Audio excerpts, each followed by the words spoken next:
This show is sponsored by Sevi, answering all your commercial real estate needs. Sevi is the first commercial real estate company committed to the 4 C's: commercial real estate, community, content, and culture.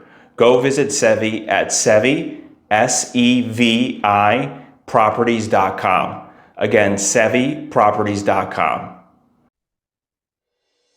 Hello, everyone. Welcome to the DMV Business Show. I'm your host, Otto Sevilla, and today I have a very special guest for you. We have Dr. Armando Retana.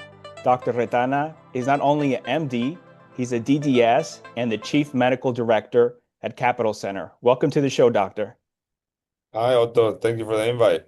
Excited to Thank, be here. of course, the pleasure is all mine. Thank you. So before we go into your personal and career story, I like the audience to get to know the business a little bit. You know, Capital Center, obviously, they know you're a doctor. They're like, okay, he has a couple of letters, a lot of letters after his name. So what do you do there exactly at the Capital Center? So the Capital Center was founded by my partner. He in 1988. I came in 2017. And basically my partner did a combination of facial cosmetic surgery only from the head neck up. And then he did maxillofacial surgery, which is facial reconstruction, but also oral reconstruction. It's like where medicine meets dentistry type thing because there's also some bone work, like bone graft and dental implants and things like that. So he does a lot of that stuff. And then my training was, like you said, I went the MD route and also the DDS route. I did both of them. And then I chose a medical specialty and a dental specialty. I don't know, I fell in love with surgery. I don't do dentistry, but I do a lot of surgical stuff everywhere. And so basically, fast forward to what I do now, I do a lot of body contouring from the neck down. I do a lot of contouring of bodies, and I train myself in the States, but I also train in Latin America, and I bring techniques from Colombia, Mexico, Costa Rica, other Latin American countries to do body sculpting on here in the DMV. And I also do the maxillofacial surgery work as well. And so here at Capital Center, we do those two things. Plus, we have a medical spa that my wife, who's a nurse practitioner, she runs the medical spa. So that's like Botox, fillers, non-surgical aesthetic treatments for aesthetic enhancements. So we basically run a company, like three companies within one company. So that's part of what I do. And we continue to expand. We continue to um I'm a believer of quality over quantity. So we want to, instead of opening up 7 locations, it's like we got this one mothership location and we're trying to maximize it as much as we can, keeping the quality of the care there for sure. And that mothership location is downtown on M Street, right? Yep, it's on right here in Foggy Bottom, West End of DC. Really, we love this location. And yeah, on M Street. Dr. Retana, there are not many who hold the MD DDS designation, do they, right? Not many people go that route as far as having both. No, not many, but I know every single one of them because we're all very unique, right? So when we go to conferences, we all know each other, and it's a pretty small group. But yeah, I mean, we there's a few of us that do that. I have the option to give up doing the DDS or the MD work and just focus on one thing. But what I did instead is I don't do every procedures on one world or the other. I basically zoomed in into specific procedures. For instance, I don't do facelifts, I don't do rhinoplasties, I don't do anything with the eyes. I refer that to my friends who are oculoplastic surgeons or just facial plastic surgeons, and I just have a passion for body contouring. So I do all the body contouring myself. And then in the other world, like the maxillofacial world, I also have specific procedures that I do, some other ones I don't do, because I don't believe in being a jack of all trades and a master of none. I want to master all those procedures that I do. If I offer you a procedure, it's because I know what I'm doing in that procedure, and I continue to train and make sure that I stay with the latest techniques in those specific procedures. You mentioned that a couple times already, how your passion is the body contour. What is it a body contour that you like so much about it? The great question. I don't know. It's just something that I do that like keeps me coming to work. Is like it's just the reward. I mean, I've done thousands and thousands of these procedures, and the reward that you get from every single patient when they come in and they're like, Retana, I'm so embarrassed at this consultation. I don't want to get undressed. I know you have to see me to like evaluate me, but I'm showing you my biggest insecurities. Hmm. Basically, I don't even show my husband that we turn off the lights. There's Hmm. no way. Don't want to see me like this, and you're about to see me like this. So I know that people show me their biggest insecurities. To see that person transform to a person who's like, I'm buying a two-piece bikini. Actually, I already bought the two-piece bikini. I'm going to the beach, and this is this is something unthinkable. I would have never thought that I was going to be back on a two-piece bikini. And most of the time is because they've had one, two, three, or four babies, or they gained and lost weight, and like the confidence left, right? And to give someone their confidence back like that, and to see them smile, to see the empowerment that surgery can give them is a beautiful thing. So I think that's why. That's You, you, definitely why. you mentioned how you've gone to Latin America to learn technique, whether Colombia, Mexico, and other countries. Would you say Latin America, as far as body contour, are they the leader in the field with that? 100%, 100%. Colombia, Brazil, Mexico, they have amazing surgeons and amazing pioneers in the specialty. And the great thing about those people in Latin America are they are not only are they innovators and people who think of new techniques and like think outside the box type thing. So a lot of new techniques come from down there. They're willing to share. They're not like protective of their techniques. I know this Hmm. is a secret. I'm not going to share the secret with anyone. They want to advance the specialty and they want to share. Unlike, I tell you, sometimes American surgeons could be very closed off and they're like, hey Hmm. man, can I visit? I love your technique. Can I go to Massachusetts or Texas to visit you and no, I don't do collaborations. No, thank you. No, no, no. You know what I mean? But Latin America, you hit them up like, yeah, man, come on down. Of course, yes. They offer you their house, they offer you everything. I was like, no, Oh, no, no, no. I'll wow. stay down. No, seriously, Yeah. it's very like the hospitality is amazing. Yeah. I have the advantage that I speak the language, so like it's easy for me to go down there. Um, but yeah, that's one of the things that I always knew I was going to train here in the States and I was going to continue to do trainings in Latin America because the techniques that are down there right now, they'll get here maybe in 15 years. Why? 15? Yeah, absolutely. For instance, I will talk about it. Lymphatic massages. Have you heard about lymphatic massages? No. Okay. So when you do liposuction, the body gets very inflamed. There's a lot of fluid shifting in the body or fluid retention, and you want to recommend the patient to get lymphatic massages to drain the fluid out and get the inflammation down and have a speedy recovery, right? Even to this day, there's a lot of surgeons in the United States that say that massages don't work or they don't recommend massages. And in Latin America, they've they've been doing that for 20 to 15 years already. Actually, even more, probably 20 years. Hmm. 2025, probably even before that. But now most people have adapted, but there's still some stubborn people that are like, no, no, no, I don't believe in that stuff. They're like, you're dealing with surgeons, right? So surgeons think they're like very close to God or something. They're up there, Hmm. right? So like they think that my techniques is what is giving these results. It's not my techniques plus massages that is going to give me these results. So we have to humble ourselves and say, yes, those massage ladies are actually improving our results for sure. And I believe that, and a lot of Latin American surgeons believe that, but there's some American surgeons, Beverly Hills, all this stuff, they don't believe it, right? So I guess they're gonna be a little bit late to the party. But they'll come around. A lot of them have come around in the past 5 to 10 years. And they don't see the results clearly in picture, with no with massage and without massage and see the difference. Um, I don't know. I don't know. I don't know what they're seeing. I just know that a lot of times I get their business because especially Latinas. Latinas are very well informed. Actually, a lot of the people that are willing to travel to other countries, they do their research and they Hmm. know lymphatic massage is a thing. And then when they go to a surgeon within the States and the surgeon goes, "No, I don't recommend massages."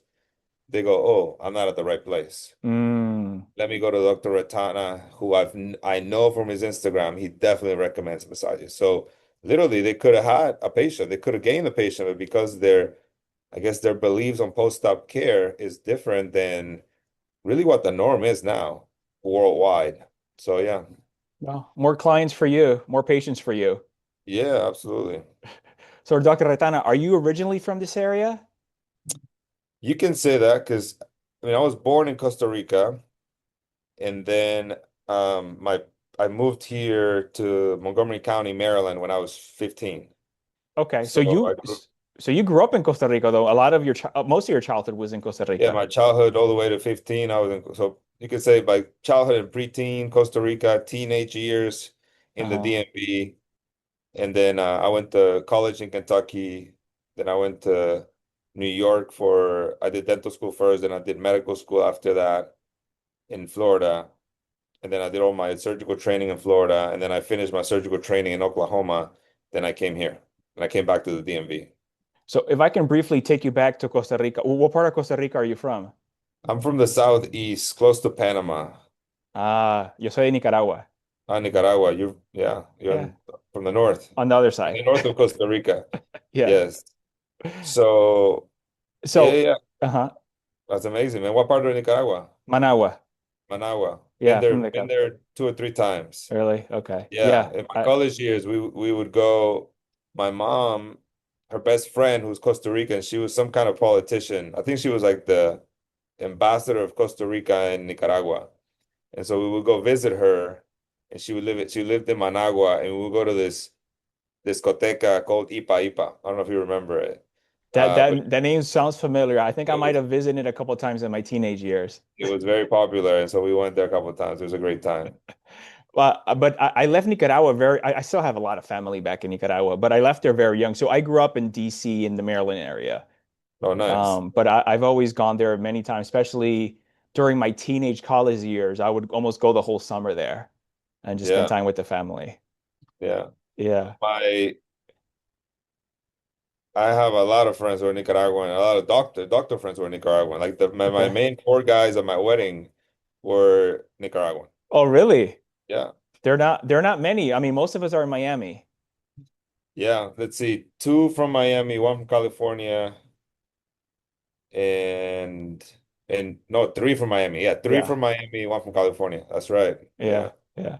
So in Costa Rica, you're a young kid. How was it growing up? What were you into? If I can just take you there, did you know at a young age maybe you wanted to become a doctor one day, or? I think my mom was a hospital. My mom started in the hospital world by being the secretary of a hospital administrator, right? She was Okay. the secretary of the hospital administrator in our little hometown. It's called Buenos Aires in Costa Rica. And then out of there, she did such a great job that they transferred her to Coronado, which is like in San Jose. Mm-hmm. And in San Jose, she started going up the ranks and also going to school at night and like getting her bachelor's and everything. She ended up being a business administrator, so that she ended up being a hospital administrator for hospitals. So her whole life, her whole career was being in hospitals. So she would have birthday parties and things like that, get-togethers at the house, and guess who would show up? A lot of doctors, a lot of nurses, and things like that. So I remember growing up as a kid, my mom would introduce me to Dr. Guerrera, Dr. So and so, and Dr. Martinez, and Dr. Everything. And she would say some things like, I think my son's going to be a doctor because he gets really good grades and he's really smart. So I think he's going to become a doctor just like you guys. And so that always stayed in my mind. And I said, well, I don't know what that means right now, but as I go up, maybe I'll consider a job in medicine. Yeah. That's smart. She was already brainwashing you at a young age. She was absolutely brainwashing me. Yes. So when you come here to Maryland, you come here as a teenager, you come to high school here, and you still maybe you're like maybe one day I become a doctor, right? When did it become sort of serious for you? Was it around graduation of high school or even maybe in college you still weren't quite sure as far as what career or field to go into? I think in high school, I already knew, senior year of high school, I already knew I wanted to pursue a career I wanted to become a surgeon. I was like, I don't know what kind of surgeon I want to be, orthopedic surgeon, plastics, ENT, OBGYN. I don't know what kind of surgeon, but I know surgery sort of intrigues me, like the body, how the body works and the body anatomy and stuff like that. And so when I went to college, my major was biology, like most people who want to do medicine. And actually, before ended up in Kentucky, I went to a school here in Maryland, Southern Maryland. It's called St. Mary's College of Maryland. And St. Mary's College was a great school for me, but my immigration status at the time was not determined. It was like pending still. And long story short, I get a phone call from administration. They say, "Hey, look, Armando, were you born in Costa Rica?" I said, "Yeah." "Oh, we need your student visa. I don't think we got it with the paperwork." And I said, "I don't have a student visa." And they're, "Oh, okay. Well, then we need your green card." And I said, "I don't have a green card either." They're like, "What do you have?" I'm like, "I have a social security number and a work permit. Which one do you need?" They're like, "No, to be in school, you need either a visa or a green card. Not, no, no, like not what you have." And I said, "Well, what am I going to do? I'm here."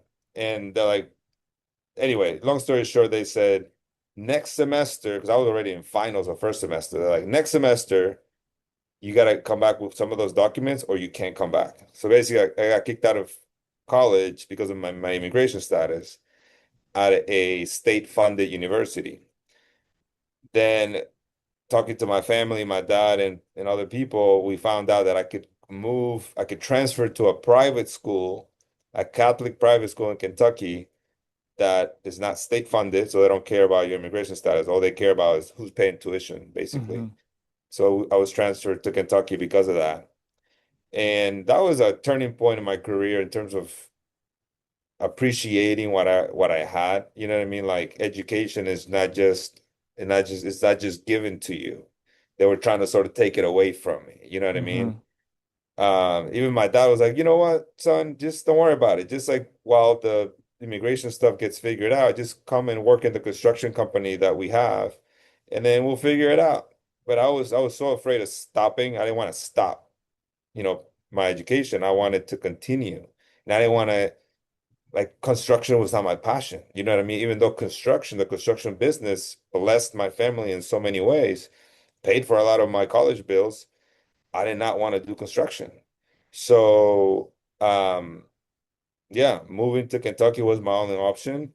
And when I got there, I looked at my grades from my first semester in college, and I remember it was like a B minus, B plus, B, and a C plus. I got a C plus. Had never gotten a C plus in my life.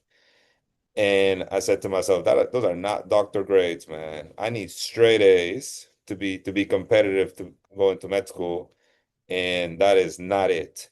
So when I went to Kentucky, you better believe that there was nothing except for A's from then on. And now looking back at it, I see it as God saying, you know what? I'm going to remove you from this environment and I'm going to put you in this little environment over here because I want you to succeed. And I'm a man of faith. I'm a believer, and I know that's what happened. And I'm so at the time I was very frustrated and I didn't know what to do. I thought the world was collapsing on me. But now looking back, I thank God that he did that because that situation there propelled me to where I am today. I would have not had the motivation that I have today if it wasn't for that immigration thing that happened in college, for What sure. ch- what changed, doctor, as far as your method that you were doing at that state university in Maryland to when you went to that private university in Kentucky that Very you, simple. Very simple. When you're a high school kid, 18-year-old Armando, all he cared about was playing soccer, going to parties, being social, and yeah, just getting to know people. I'm very social. I tell my wife I want to meet the whole world. I would love to go shake hands and literally meet the whole world and listen to people's stories, kind of like what your podcast does. I love hearing people's stories. I love just introducing myself and just talking to people. And so 18 years old, no parents around. I'm like party or social event, salsa event, Latino, Mhm. student union, whatever. Like, yeah, put me in and then yeah, oh yeah, I'll study. And I'm in my mind, I'm like, oh, I'm really smart. I'll I'll pass the test, with a Mm-hmm. little bit of studying. I don't have to study like 8 hours like other people. No, that was not that worked in high school. That did not work in college, right? Like what do they say? What got you here doesn't take you to the next level. Mm-hmm. Yeah, what got me to college didn't take me to the next level in college. And I learned, and I think by getting removed from that environment, that like social party, soccer team environment that I was in sports, I went to Kentucky, and those same temptations were there, Sure. but I think I was more serious. I was like, you know what? No, I don't have to go to another Friday night party. No, I don't have to go to another social event. No, I don't have to meet everybody in the world. I need to just be here, be focused. I have tests coming up. I have assignments to do. Let's get them done. And maybe I'll reward myself 1 or 2 weekends out of the month. And then I'll have a nice balance between work and social life. Mm-hmm. And I was able to mature pretty quickly because of that immigration thing that happened, for sure. That's good. Did you know in undergrad? I know you said you got it in biology. Was it towards the end of it that I know you said you wanted to be some type of surgeon, right? When Yeah. did you realize that, it was going to be this? Yeah, it was my dad. My dad is a very secretive guy. He doesn't talk very much, right? So I think it was either a summer break or a winter break. I come back home to the DMV. My parents lived in Frederick at the time. And I remember my dad just had surgery and nobody knew. Nobody knew my dad had surgery. And I'm like, what? So I get home and he's like laying in bed, just had surgery. And then I talked to his wife, who's my stepmom, and she's like, "Yeah, he's in pain a little bit." And I go, "What kind of surgery did he have?" She's like, "I don't know. He has like some reconstructive thing that he wanted to do because, he used to wear like dentures and then he wanted to get some bone grafting and reconstruction of the mouth, and now he's able to now have like fixed teeth." And I go, "So did he go to a dentist or did he go to a surgeon? I don't get it. Like what's going on here?" And then my dad's like explaining to me, no, this guy is actually an MD DDS. Like he's got MD DDS. And I'm like, that is so weird. That's like the weirdest thing I've ever heard, right? Like kind of like how you started the podcast today. Mm-hmm. I was like, I want to meet that guy. At the time, I'm thinking like, which route do I go? I think at the time there was a lot of medical reform in the United States. Like everything on the news at the time was like medicine is going to be a social, like a kind of like socialized medicine type deal. Like the Mm, doctors are going to be it's not a good idea to be an MD because everything's collapsing in the medical world and everyone's saying dental, dental, dental. And I'm like, I'm trying to figure out like, okay, where do I go? And now I have my dad here who just had surgery. And this dude, the guy that performed his surgery is an MD-DDS. So we go to the follow-up, take my dad to the follow-up, and I go, hey, Dr. Wise, how come you have both of these degrees? And he goes, oh, I'm a maxillofacial surgeon. I do a lot of facial reconstructive surgery. My specialty also includes like cosmetic surgery, stuff like that, like rhinoplasties and, facelifts and things like that. And I do trauma, like, when people get hurt in the face and after a car accident, I get to fix them and stitch them up and all that. And then I get to do work like this, like your dad, like reconstructive stuff so that dentists can like, work on his teeth and things like that. He's like, I don't do dentistry, but I do a lot of surgery for dentists. And I go, this is so cool. I didn't even know this specialty like existed. And the mm-hmm. fact that you have two professional degrees, just that was mind-boggling to me. And so I just started shadowing the guy and he became one of my mentors and he would kind of mentor me every step of the way. And that's kind of like how I became who I am today. That's great. So then after Kentucky, you said you headed to medical school where? No, after Kentucky, so the Dr. Wise said, listen, if you want to be a maxillofacial surgeon, if you want to start there, you want to do dental school first, but don't go to any dental school. You got to go to an Ivy League dental school. Then, because that sets you up to go to a good medical school. He's Okay. like, do the dental school Ivy League, then go to get into a good medical school with a good program in maxillofacial surgery and reconstruction. And then he goes, and then after that, like if you wanted to pursue plastics or you wanted to pursue other medical specialty, you could. So that was the kicker for me, how many doors open up by picking this route. Because I remember talking to other specialists where they go, oh yeah, if the way you do is you pick medicine, which is very broad, And then after that, you pick surgery. And then after surgery, you pick another subspecialty of surgery. And then you can subspecialize. So everything to me sounded like closing, closing, closing, closing doors. And this one option felt like it was very broad. And Hmm. also, it gave me the opportunity to say, well, if medicine goes south in terms of socialized medicine, I'm going this route, Hmm. right? Or if for some reason this dentistry side of things don't work out, then I have my medical degree to fall into. And also, if I don't like this side, I go to this side. If I don't like that side, I go. What ended up happening is I love both worlds. I love both worlds, so I practice in both worlds. It's amazing. So after Kentucky, you went first to dental school. Dental school first at Columbia University in New York. So Okay. I got into Columbia University, amazing 4 years up in New York, amazing institution. Great, I had great mentors there as well. I did a lot of research, a lot of stem cell research up in Columbia, um, and graduated top of my class. Then I applied to the top maxillofacial programs in the nation. The number one program at the time was in Jacksonville, Florida, associated with the medical school at University of Florida. I got into that one. And then I did my medical school and maxillofacial training there. I ended up doing my general surgery intern year there as well.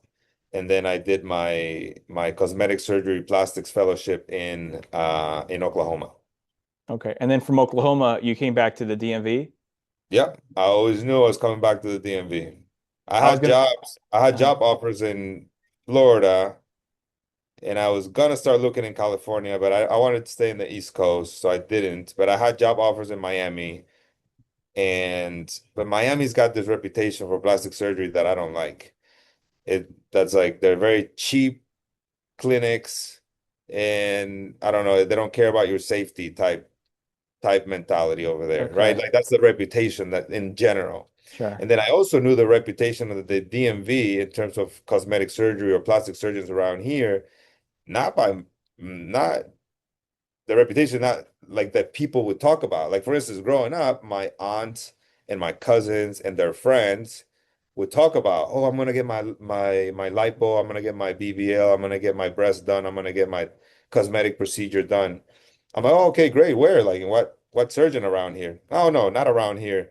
Around here, the surgeons are overpriced.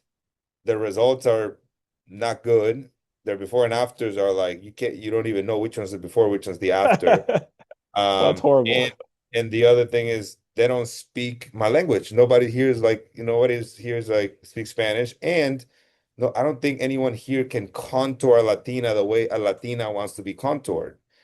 Like those results just don't exist here in the DMV. That was the conversations that happened throughout the years as I listened to them. And I go, that means this market is wide open. Yeah. Why am It's I going to underserved. go? What exactly? It's underserved. And everyone wants to go to Miami to have surgery. So I said, you know what? I'm going to try to not reverse engineer, but like instead of people migrating south, I want people to migrate north Yeah. or stay here, stay put, get your surgery done here, next to your house, close to your house, close to your loved ones. Don't travel, right? So that was my purpose always to just stay here, build a name, build a brand, build a reputation so that people are comfortable staying here to get great results at a reasonable price. Speak your language if you like to, and know that I know how to shape Latinas and I know how to shape African Americans, Asians, white, anything. Middle East, I just did some Middle Eastern girls, Iranian, like it doesn't matter where you're from. I I know my ethnic backgrounds in terms of like anatomies and stuff. I study them very well. And one of the things I try to do is I try to make them look natural because natural is going to look good today and it's going to look good 20, 30, 40 years from now. Some of these South Florida weird BBLs will look weird today. Imagine what they're gonna look like when they're like 60. Terrible. Dr. Yeah. Retana, you need to have an eye for what you do with the sculpting, right? It's almost like it's like a work of, it's really a work of art. You're sculpting someone. Yeah. Do you ever come across where, someone has a different vision and obviously with your experience and expertise, you're like, you know what, maybe that would work. And Do you have to a lot of times sort of steer them? Like, how about this way? Since you're the expert, of course, and the professional. Absolutely. Absolutely. There's a lot of, how do I say it? Our visions have to match. Our Hmm. personalities sort of have to match a little bit. For instance, let's say you're choosing an accountant, and your style of accounting or doing taxes is very conservative, and you're like, I don't want to do anything that could be like questionably illegal. I Hmm. want to go by the book. Then you go find an accountant that is very by the book. Let's say your brother, if you have a brother, go is like, nah, I'm not like Otto. I'm a little more aggressive with my taxes. I want to push the limit. I want to push that gray line.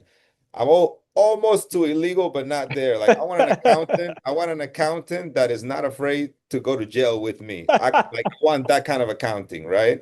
Oh God. So then you find that if that's your personality, you find that. The Yeah. same with when you're picking surgeons. Do you want the most conservative, little, very meticulous, but very conservative, like the results are very like before and afters are very minuscule kind of thing? Hmm. Or do you want someone who's a little more aggressive, but gives you that security that they're doing everything by the book, safety wise, but they're pushing the limits in terms of body contouring, you know? And then there's like other, there's the other levels where they're like pushing the envelope, and safety is like, Hmm. they're putting your life at danger basically. So yeah, it's sometimes people come in with weird ideas of body contouring, where they go, Dr. Retana, I just want to have some disrespectfully looking breast. And I'm like, okay, all right. You know what I mean? Or like, I want like the biggest Oh butt gosh. buttocks that you've ever made. I want it to look ridiculous. So when the language is like that, I don't line up with it. Yeah. I go, you know what? I'm not the right guy for you. I know that there's the right guy for you somewhere, or the right gal, surgeon, but it is not me. Because listen, it is your body. You can do anything you want with your body, but it's also my reputation on the line. And I have to protect my reputation. My reputation is Dr. Retana does natural looking bodies. And yeah, sometimes I push it a little bit further, but to the ridiculous side of things, no.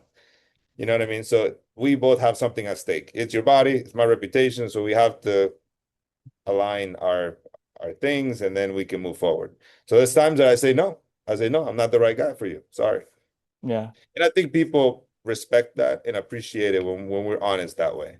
Because the last thing I want is like to say, oh, yeah, yeah, yeah, we can do that. And then I don't do it. And then they're like, why did you deceive me in this way? Like, why didn't you just point me another direction? So I would never do that to somebody. Yeah.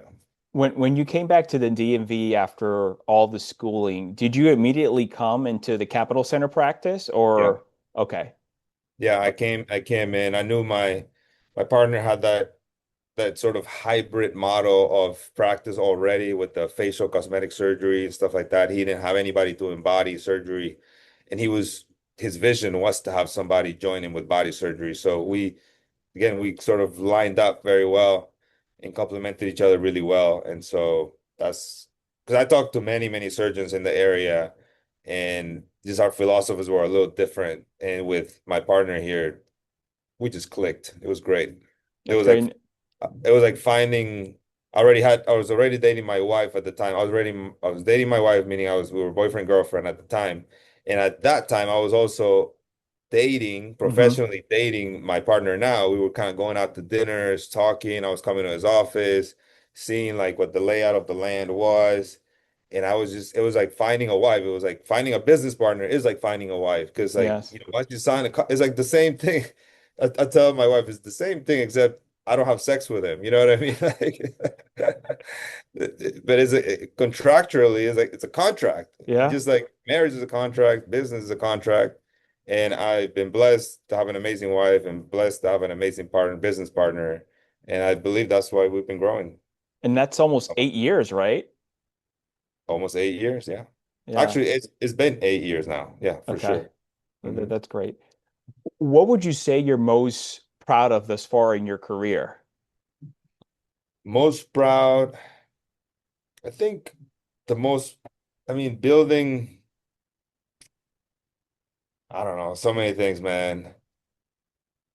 I'm proud to that my parents made a sacrifice when they decided to move to the United States, and we didn't let them down. We took the opportunity that our parents gave us, and we became professionals in this country, and they're able to see us where we are now and say, wow, those 15-year-old kids, I was 15, my sisters were 16 and 18.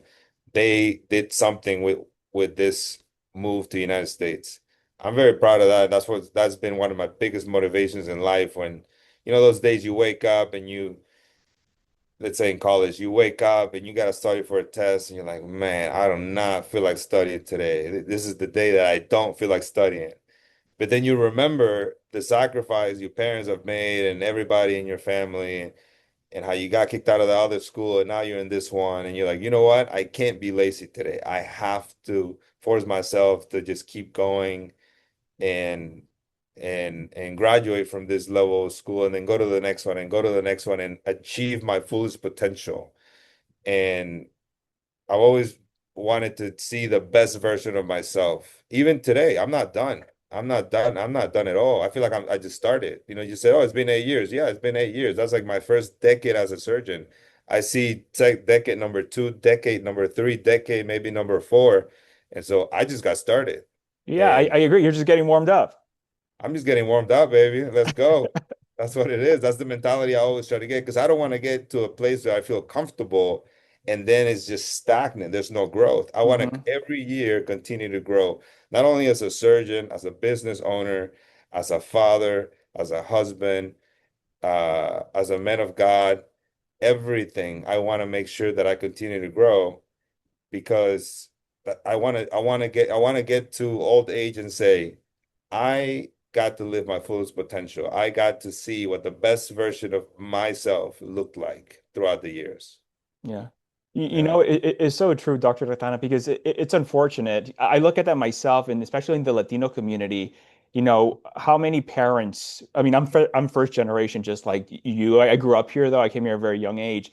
But I see sometimes the youth or even people that I grew up with, and even family members that didn't take advantage of the opportunity to come to this great country of America. And I have many friends and even family who barely maybe even graduated high school, let alone sometimes went to college. And like, how can I not take advantage of this opportunity and just go at it as much as, go full force with your education? And I talked to my younger brother, just me and my younger brother, we're 9 years apart. And, I'm like, yeah, I guess he saw me and then I went to university and everything. And he had to, it was just part of it. You needed to complete college, even though, like, I know his good friend, our neighbor, I think he just graduated high school. Um, and it's sad, it's unfortunate because you have the opportunity, but just not many people take advantage of it. Absolutely. I mean, and yeah, like going to college is one thing, but also, I mean, I even tell my kids, I'm like, don't feel pressure to do what everybody's doing, right? Like, yes, I went to college and then I went to all these other schools after that. You don't have to be pressured to become a doctor one day. I don't want Hmm. you guys to feel the pressure of becoming a doctor. My wife is a nurse practitioner, so she did nursing and then nurse practitioner and all that. So I don't want my daughter to feel like I have to become a nurse or I have to do this. And also, like even college, yes, go to college because there's a safety net that comes with college.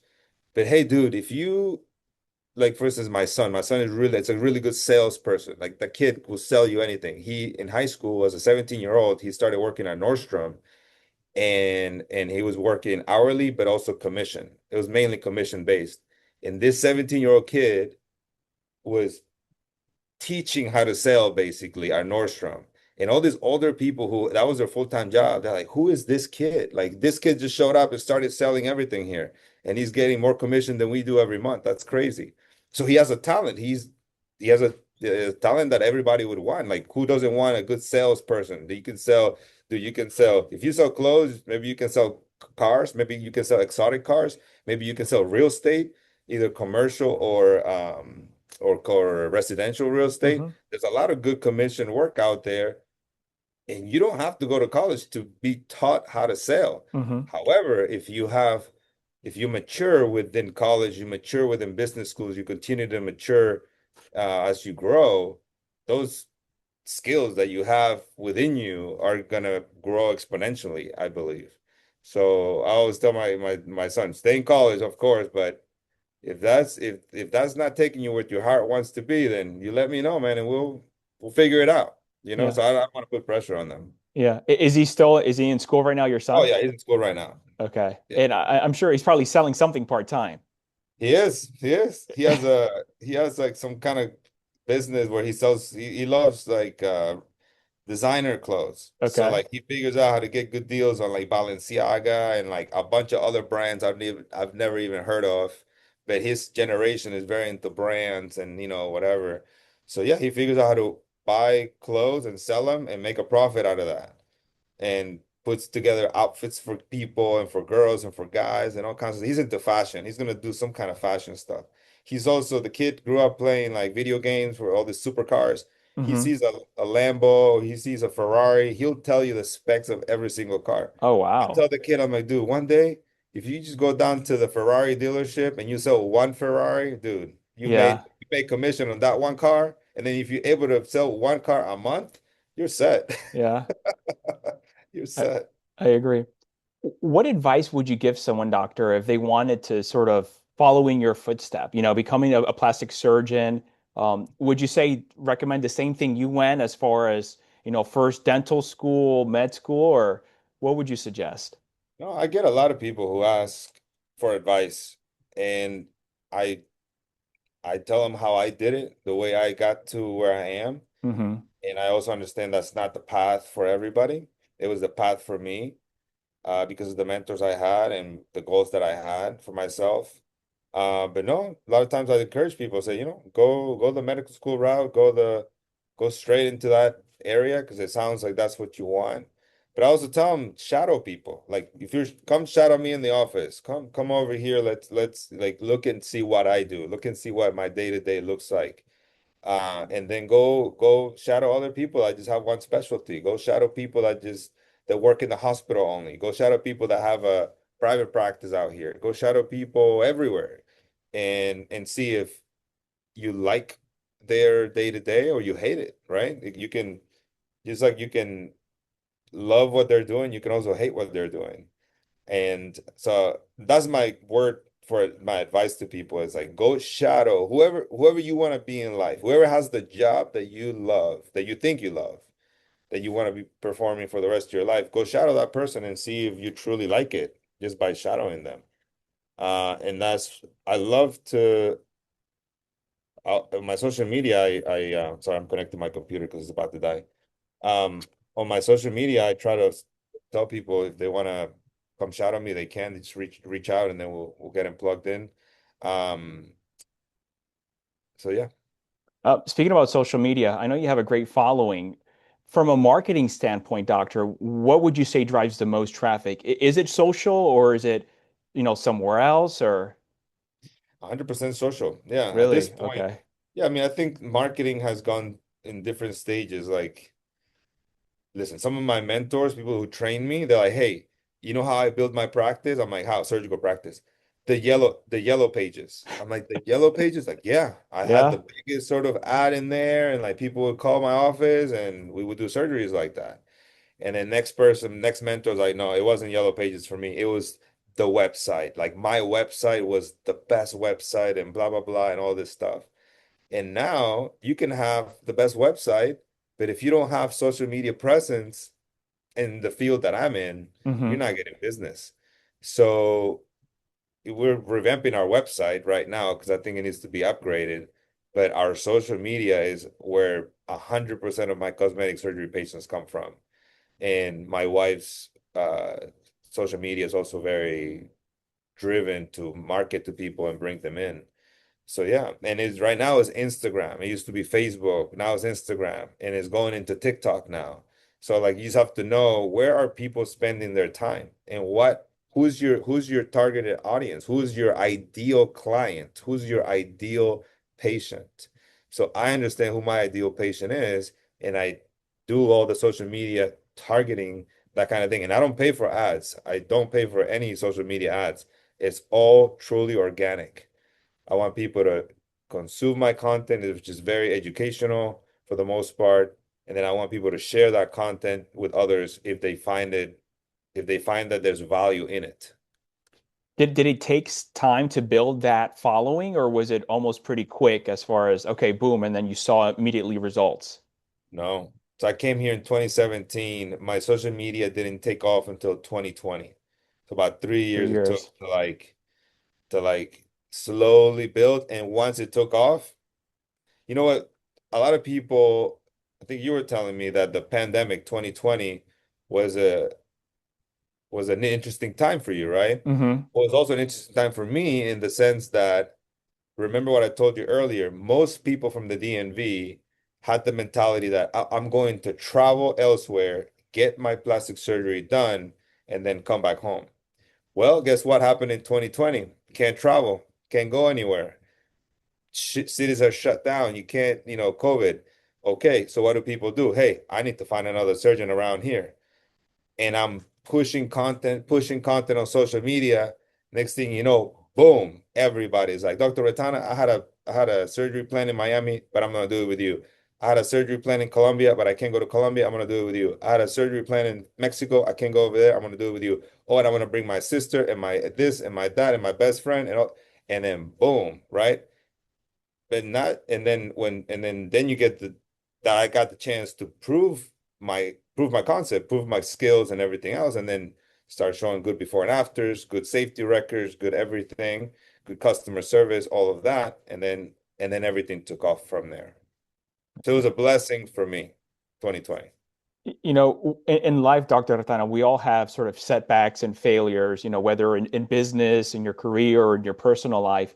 Besides that pivotal moment in undergrad, when you switch from that school in Maryland to Kentucky, what would you say is the other pivotal moment, would you say failure or setback that you've had in life, and what you learn from that moment?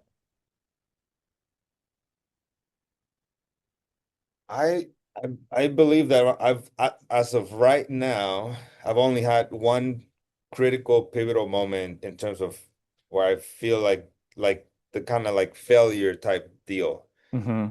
And and then I just described to you one of my success moments, which was like the 2020 pandemic, because that kind of took things like it blew things up. And so no, man, I haven't hit rock bottom or anything yet. I'm sure at some point in my story that may come in whatever aspect of my life it may be. I hope it doesn't. I pray that it doesn't. I pray that I get to see things before they land, before they come to me, and I'm able to handle them. But as of right now, everything has been good. Well, I'll tell you this year it's been an interesting year. 2025 has been a year where we've had lots of success since inception. Since 2017, I got here, I've had up years every single year in terms of work, financially, everything. 2025, because of I feel like at the beginning of the year with the government layoffs that the new president sort of set in place and the fear that he kind of like Mm-hmm. gave all of us. Plus now the whole ICE raids and the National Guard being present in DC and all that. My patients, a lot of them are Latinos and Latinas who have immigration statuses that are pending. So when you look at the amount of surgeries I've had booked and people canceling and all that, it's affected our bottom line for sure. It's affected how busy my 2025 year could have been. And we're strategizing on different ways of how we can fight this situation. But yeah, so right now we're seeing like a year that maybe there's no growth or maybe it's a little stagnant or it dips down a little. Again, I thank God for all the blessed years he's given me before now. And if we take a down year this year and then we bounce back up next year, let's go. Let's Yeah. let's do it. Yeah. No, I completely understand. There's definitely many deals that I've been working on that have been put on hold just because of the same reasons that you're going through. Yeah, yeah, Yeah, and in my business. So I completely understand. Are yeah. there any habits or traits you feel, doctor, that you have that have helped you in business or maybe just on the personal side of things in life? Yeah, absolutely. I mean, I get a question. I think I get a question from people all the time that say, Dr. Retana, what has been like the key to your success or one of the keys to your success? And I always attribute it to like being able to make emotional connections with people. Like I'm not the kind of doctor that when I don't want to see my schedule full of 90 patients, which is crazy, and then just go room to room to room and be like, okay, okay, what do you want? Okay, got it. Okay, then like rush the process just to have the numbers there. And then yeah, out of those 90 patients, if 10% book, we're doing good. And then next day, 90 patients, whatever.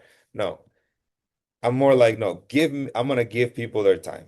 People took time out of their day. They got a babysitter for their kids. They decided to drive down to DC, which can be intimidating for a lot of people. They decided to figure out their parallel parking or park in a garage in DC. They decided to come all the way downtown for this consultation. I'm gonna give them the time that's deserved to them. And my consultations are about 45 minutes to an hour, and sometimes they run a little longer, and that's okay. As long as we make that emotional connection with people, as long as like that person is being heard, and I'm able to educate them in this process that they've never been through, then I feel satisfied that I did my job. So I think that me making that effort to do my job and connect with people in whatever way, make them feel comfortable is what has allowed us to succeed in terms of people actually choosing us to do their surgery instead of choosing others. Because just like airlines, there's many airlines, you can fly any of them, right? And sometimes people choose the airline based on price, like the cheapest, but then they go for the cheapest. Let's let's say, we all know if you say cheapest airline, there's a name out there, right? And you fly that cheap airline once, happened to me. I'm like, I will never, ever again fly with that airline because that experience was not what I was looking for. Same thing, sometimes people with surgery go the same route. I want the cheapest thing. Let me go to Miami. Let me go overseas. Let me do that. And then they're like, you know what? That was bad. That was not the experience I was looking for. So I think I do relate that message in my consultations to people because I know that their body is it's only one. We only have one body. It's not like, you can buy two, three cars if you like. You can only Yeah. have one body. Yeah. What is your biggest challenge with your role today at Capital Center? My biggest challenge, I need more space. I want to get more space. I think that's one of them. We want to expand because I think our business is growing and we want to expand. Our patients say, Dr. Retana, there's no parking within the building. Like it would be amazing if we had parking in the building. There's parking around us. It's many public parking. There's just not one like under the building where they can just like park and then take an elevator upstairs. Also, So the building doesn't have parking. it has parking for us. Like my car gets parked down there. Like Okay. tenants has parking, like the Sure, tenants sure. have parking, but the patients don't park here. Mm, Um, so space is one thing. And then just, when you go to medical school and surgical school and all the training that I got, they never teach you how to run a business, right? Like they never teach you that business aspect. That's something you have to learn on the go. And I've learned a lot of it from my business partner, and he's an amazing business owner, and I'm able to learn like that. But I read a ton of books on business. I go to business conferences. I just got back from one earlier this month.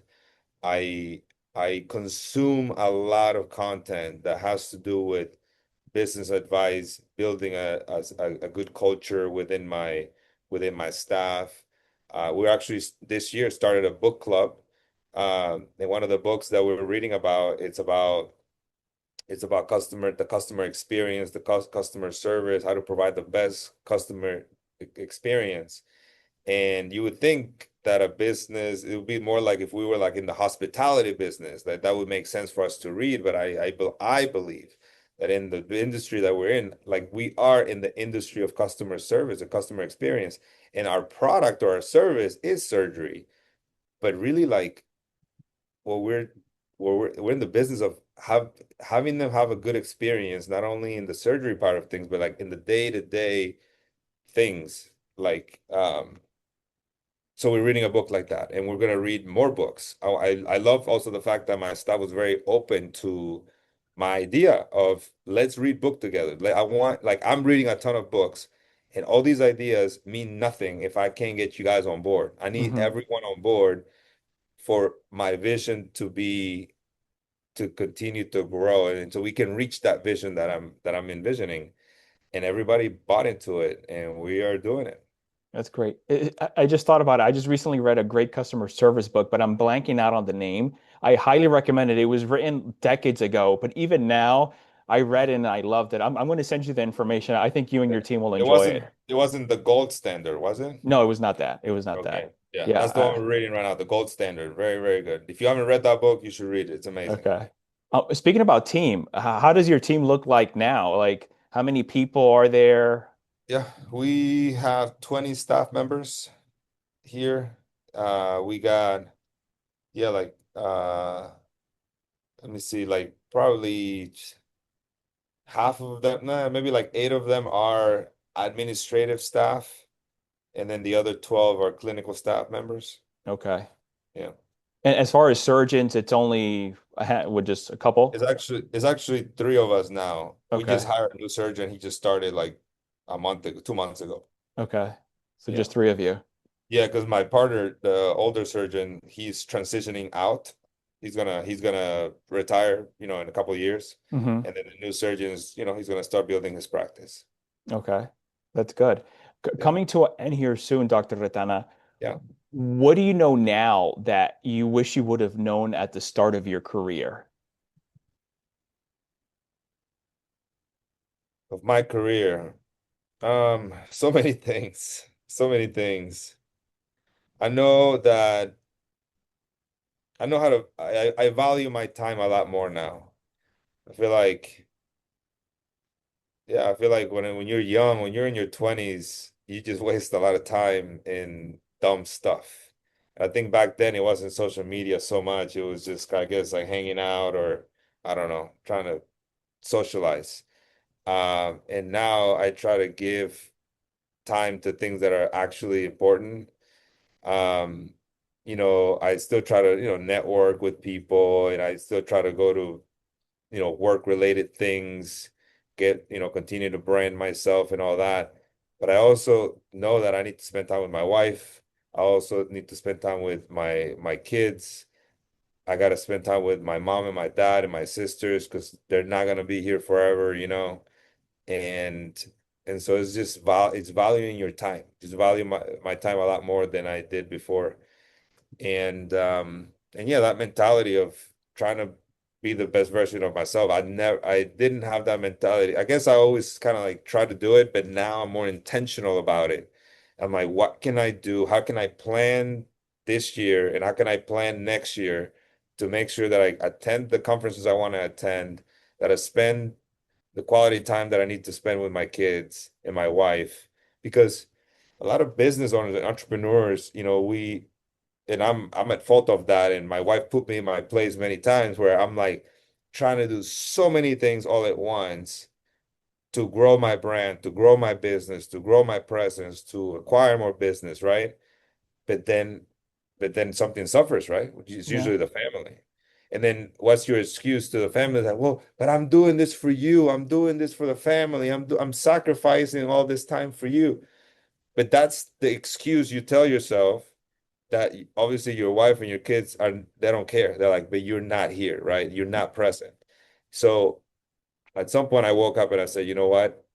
I'm they're right. They're right. I just need to time manage. It's not how much time you spend with your family, it's like that time, that little bit of time you have to spend with them, you got to make it a quality time that they'll remember forever that you were, even though you were not there like for many hours, the time you were there, you were actually there. You know what I Yeah. mean? It's not like you were there, you're like, oh yeah, tell me about your day, son. Oh, okay. Oh yeah. And what else? And you're over here scrolling on social media, Yeah. not really engaging with what they're saying, which is something I used to do and something that I'm like, you know what? My kid's talking to me. Let me put my phone down. What's up, son? What's up, daughter? Let's talk. Yeah. Let's get to know each other. Let's Let's have a great, deep conversation about whatever it is that's in your mind. Yeah. If someone's contemplating getting a procedure done, maybe it's body contour, maybe is another plastic surgery procedure, what are a couple questions? What are a few things they should be asking themselves and maybe even asking the surgeon across from them? Yeah. They should be looking at a lot of before and afters and say, okay, does this surgeon have the skills that I'm looking for? Does this surgeon have a certain body type that he performs surgery and he performs it really well? For instance, there are surgeons that perform surgery, like weight loss, like when people gain a ton of weight and they lose Mm-hmm. massive amounts of weight, and there's like everything is hanging, the arms are hanging, legs. I don't do that. I actually don't specialize in that. There's surgeons who subspecialize in that kind of surgery. I don't. So if you scroll through my social media and you're a person who lost a ton of weight, you will never find a before and after that looks like you because I don't specialize in that.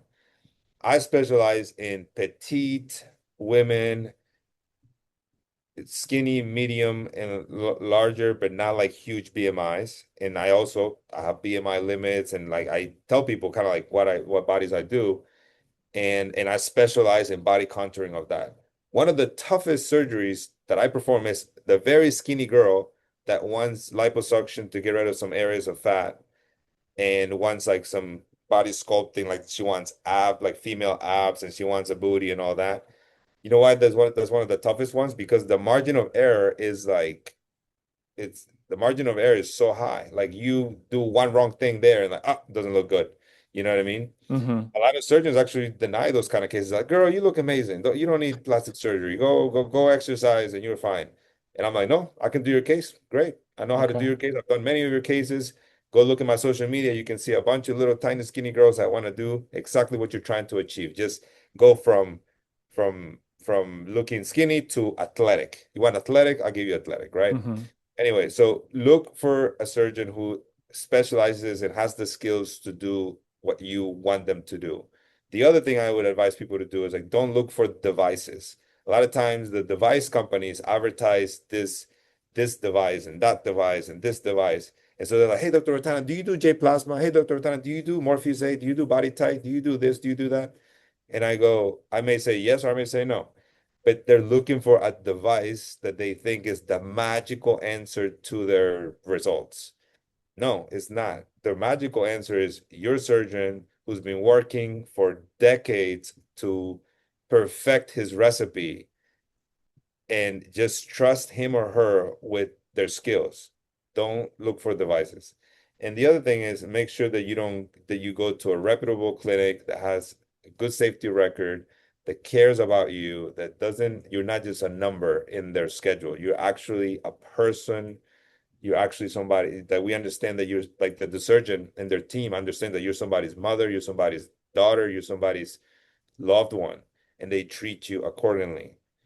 A lot of clinics in South Florida is just like one after another after another. It's like they don't value you as a person. They see the dollar signs in you. They extract the dollar signs and then move on. You know what I mean? So careful with those type of clinics because they're really good at advertising, but they're not really good at delivering results or following up with good safety measures. Dr. Ratana, what does the next couple of years look like for you in your practice? What are you most excited about? Growth, and I'm excited about again to see what my practice looks like at its fullest potential. That's amazing. Okay. Yeah. Yeah. When you're not busy working, I know you're very busy all the time, and you mentioned the kids and the wife. What do you like to do for fun in your free time? So I played soccer all my life, but I don't play soccer as much anymore because I don't want to get hurt and I don't want to like come in here with a messed up shoulder or a messed up eye or a messed up knee or something. So my sport now is golf. I golf. Oh, And yeah, so I do golf and sometimes, yeah, what I don't like about it, sometimes you spend too many hours out there. uh-huh. But sometimes I go and do 9 holes of golf, which is about hour and a half worth of Okay. golf, All and right. that feeds my need for golf. Sometimes I do the 18 holes, and that's like I don't know how it ends up being like 3, 4 hours. Actually, more like 4 hours all the time, very consistently. Okay. But yeah, golf is a good thing. I exercise. I love to work out. So that's like obviously like it's for physical health, but it's also for mental health for me. It just kind of disconnects me from things. My daughter likes to run, so now I go running with her to spend time with her, and also I like exercising, so running is good. Um, and then hiking. My wife likes to hike, so we do a lot of hiking as well. Well, not a lot, but we want to do more and more actually, more hiking. And then